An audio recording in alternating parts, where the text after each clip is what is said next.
Hey guys, this is Alex. Just a quick video sharing my experience of applying for jobs in 2025, 2025/2026. This is a position that I applied. Actually, the HR reached out to me on LinkedIn about WordPress developer position, and he said that we are looking for WordPress developer. Here's the jobs listing page, and he sent it to me. So I check it out, and I see that yeah, it looks like a good fit for my skills. So I decided that why not? I'll try to apply it just to test my skills, just to try to get this job.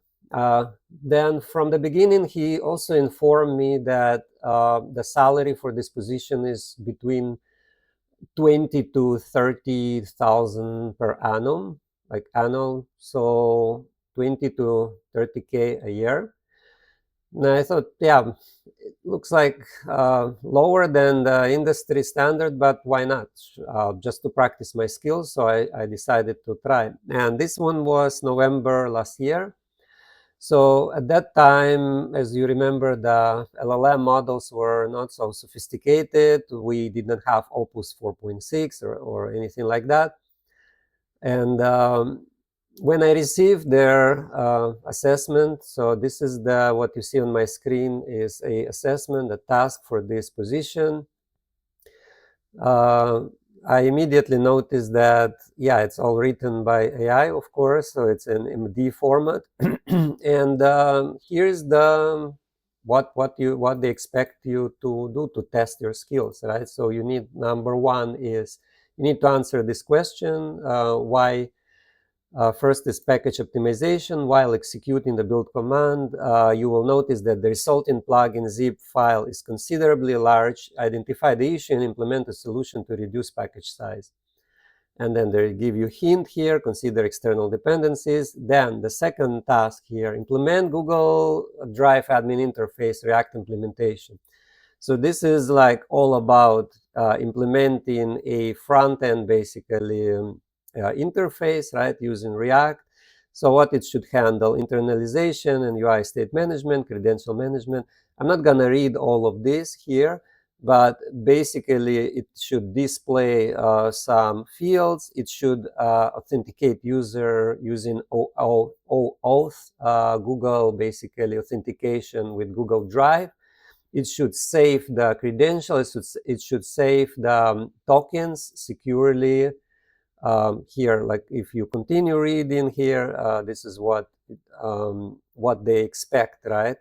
Then for the functionality, it should you should be able to upload file to Google Drive, create new folders, and then basically list your Google Drive files in a clean, like a table way, right? And for the backend, here there's a backend, part 3, basically create a separated endpoint to store credentials like tokens. It should be all secured, of course, with permission checks, and then authenticate user, list file, create a separated API to list your files, handle API errors gracefully, handle multi-part file uploads securely, validate MIMEs, I think, and file types. So upload, show the completion status like a progress bar. And that's not it. So this is just a half of the task. So this is like, so part 1 is to implement basically Google Drive implementation, Google Drive authentication, with listing files, uploading files, deleting files, and basically like a CRUD, right?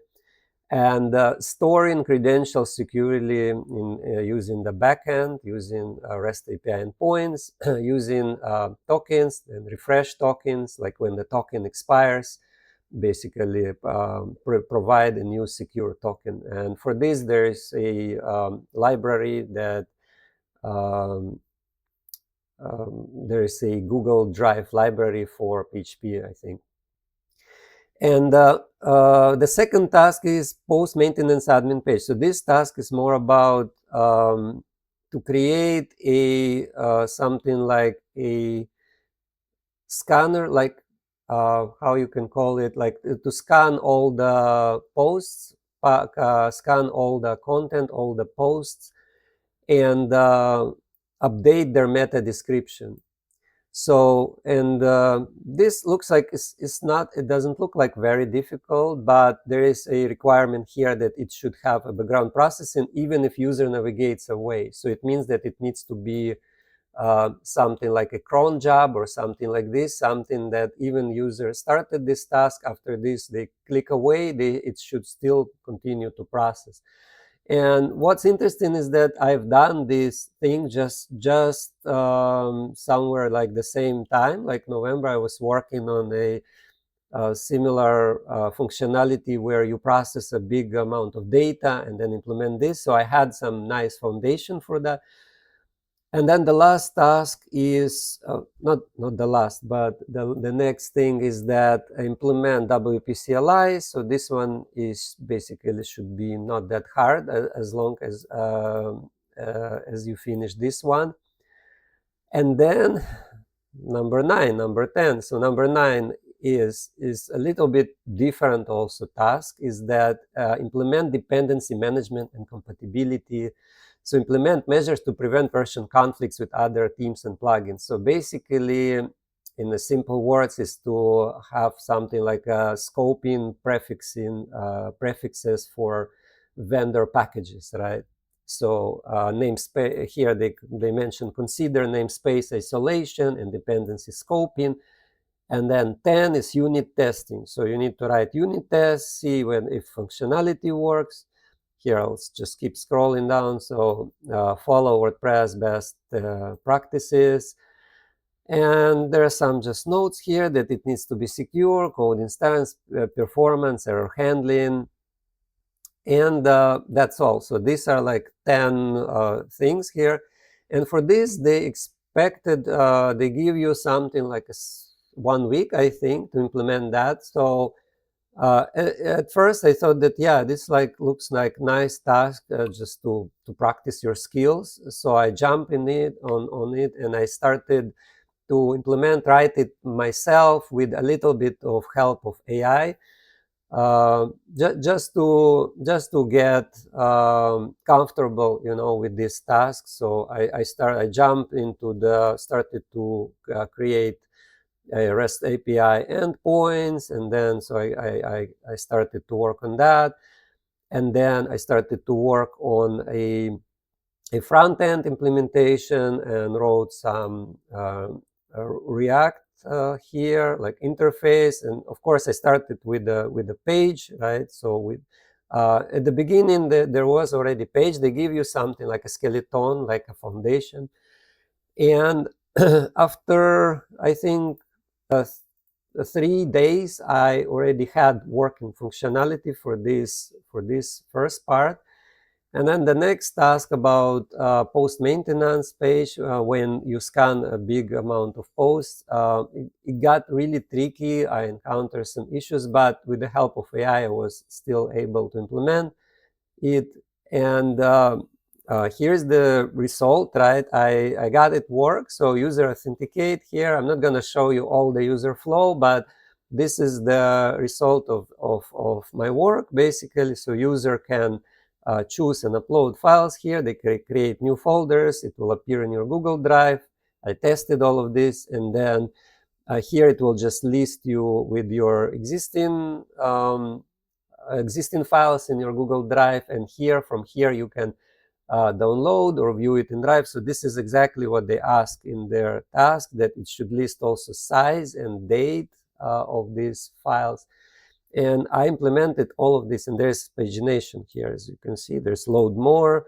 So if we click, it will load more. Then there's errors, like try catch and all of this. It's all implemented. So if there's some kind of error, user receive notification on their screen. So I implemented all of this. It works. And then for this task, for post maintenance, also the same. So I added post filter that was mentioned in the task here. They said that there should be a selector where you can select which post it needs to be processed. Somewhere here they mentioned this here, customizable post type filters. So user can select which post to select here. So I created custom post type just to test that it also works, and it shows here. And then it starts scanning, and then it's updating some meta. I checked it. I checked the database. It's all working, and I made it. I tried to test it on a big batch of posts, like 1,000 posts or something like this, and then it all worked.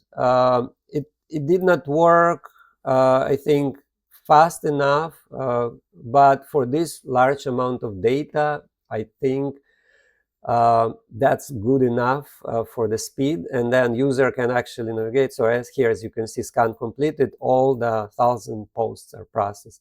And of course, it can be improved, it can be done better, but you have a time limit. Of course, you need to think about how to finish the task, right? So I've done it, it's all working. And when I got to this last implementations, yeah, I also implemented this CLI here, WordPress CLI. And then for the last tasks like unit testing and dependency management and compatibility, I a little bit stuck on this, because even though it seems to be like very easy to implement, right? If you try to research how to implement to avoid conflicting with the other themes and plugins. So for this, there is a popular package that called PHP Scoper. And for this package, basically it's pretty simple, right? Just add prefixes. There's not too much configuration on this. And I think here is it. Yeah, right here. And you simply specify some prefix, and then it prefixes everything, and then it creating a folder with a prefix, and then this have all the packages that are prefixed, right? And it looks like a simple to implement, but in reality it's not that simple, because what you'll get is that this package, let me show you this, this Google API client, it has some weird code inside that this scoper will simply fail, and it will convert it in a different way. And then if you will visit your plugin, it will just throw errors. So it's not gonna work. So the prefixing will not work for this specific API client, right? For the Google API client. So for this, you need to write some regex to fix that. And I think that this is why they probably include this task here, because it's really challenging, it's really tricky.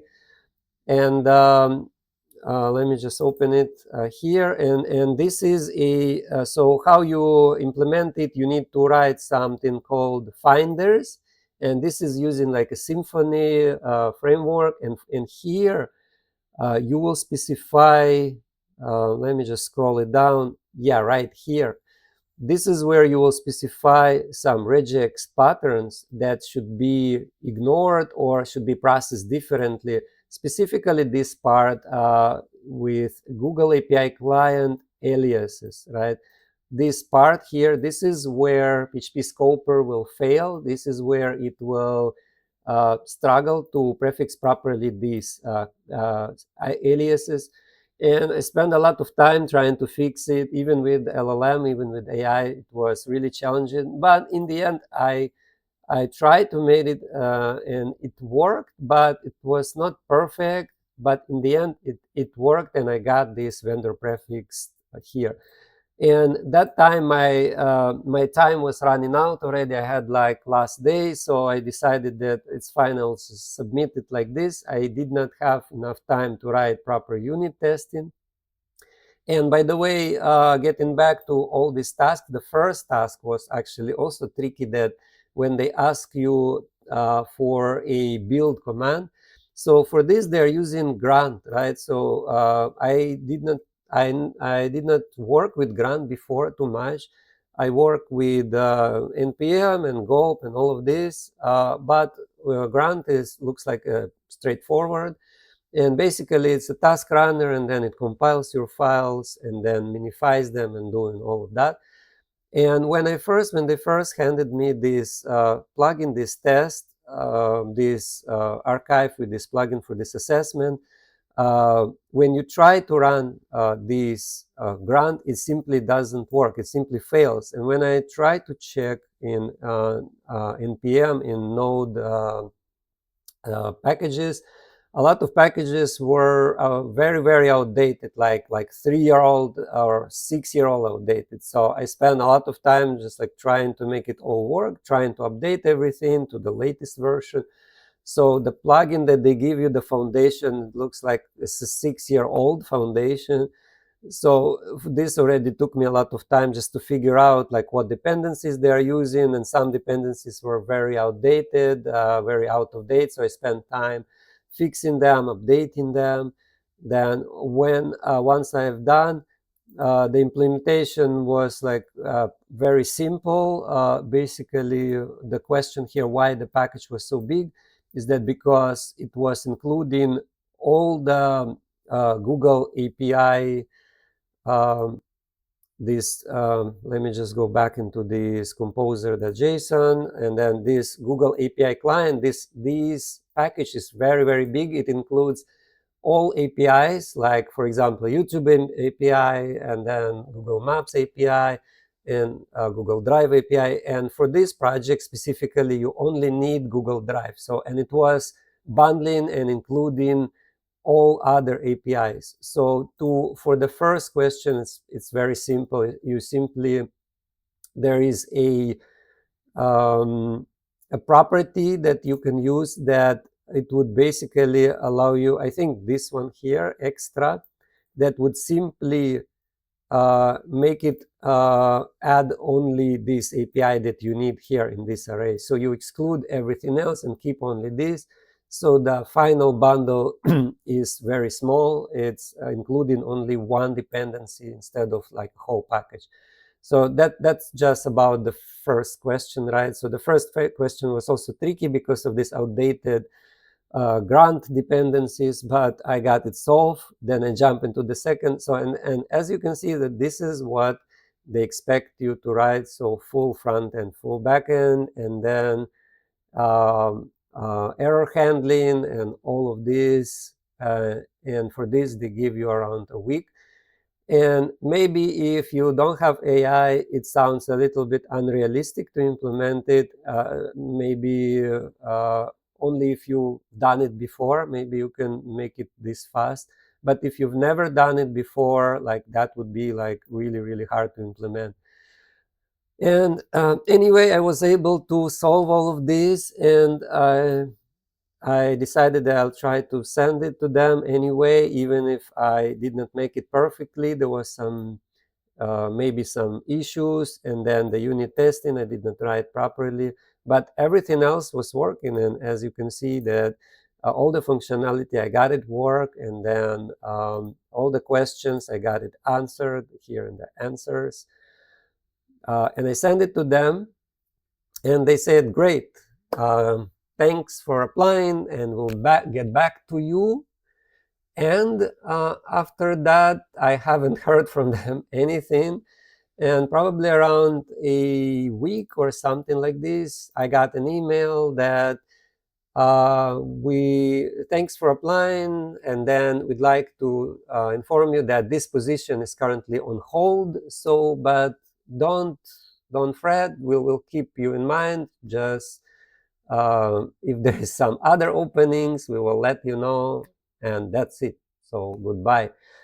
So basically, I spent all this time trying to solve it, and it's all for this email, to receive this email in the end. So, and I didn't get anything from them. And later on, I saw on LinkedIn someone else also. After I applied for this position, they actually posted it again on LinkedIn, and then when I checked, it's exactly the same position, the same role. And there is some guy in comments said that, yeah, I just also applied for this role, I solved everything, and I did not hear anything back. So he also probably encountered the same thing that I encounter. And I think that he's not alone. I think there are many of people who tried that, who apply and didn't get anything back. So that's just my experience of applying for this position. So again, just to write a conclusion, right? So this was a WordPress developer position, specifically for like plugin development, I think. And they expected you to implement for 1 week. They give you 1 week is task runner, task runner package optimization, fix all these dependencies and outdated things inside in PM, then implement full authentication with Google Drive with security tokens, refresh tokens, and all of this. Front end on React, back end REST API. And for next task is to implement this post scanning, post maintenance logic, which scans all the posts and does it in background, so like a background jobs. If user navigates somewhere away, it's still processing. And the last one is, and the next one is WP-CLI, and then dependency conflicts isolation with vendor prefixing, which is this one, number 9. Implementing like something like PHP Scoper that will scope your dependencies and add some namespaces, so prevent them from conflicting with other themes or with other plugins or with other packages. And that was number 9. And number 10 was unit testing. And all of this needs to be completed in 1 week, and you need to write answers. So as you can see, the last thing here, they said, document any assumption or design decisions made. Here, include the, first you need to test everything, of course, and then include any setup instructions or dependencies. So basically write something like a README or documentation, and then document any assumptions or design decisions made. So you also should write documentation after all of this. So that's just a example, right? What company expected and what is the result from this. Let me know, guys, what do you think about all of this? Did you have a similar experience? Did you try to apply for these positions and you got the same experience? Or maybe in some cases you haven't heard back at all? That is like maybe the most common experience that we get. And let me know also, what do you think about this task? If this is a realistic to ask from a job seeker, right? If it's realistic to ask this type of questions and this type of test, just to assess and test your abilities, your skills. And if you can resolve it, good for you. And if you can get a job like this, good for you. And if the job is still gonna exist, right? Actually, so this is the most important thing, is that this job might not even exist in this time anymore. So that's just my experience. Hope you enjoyed this video, and let me know in the comments if you want to learn something else. I'm here to share more experience and more everything that I learn and all my what I encounter with you. And take care and stay tuned. Bye.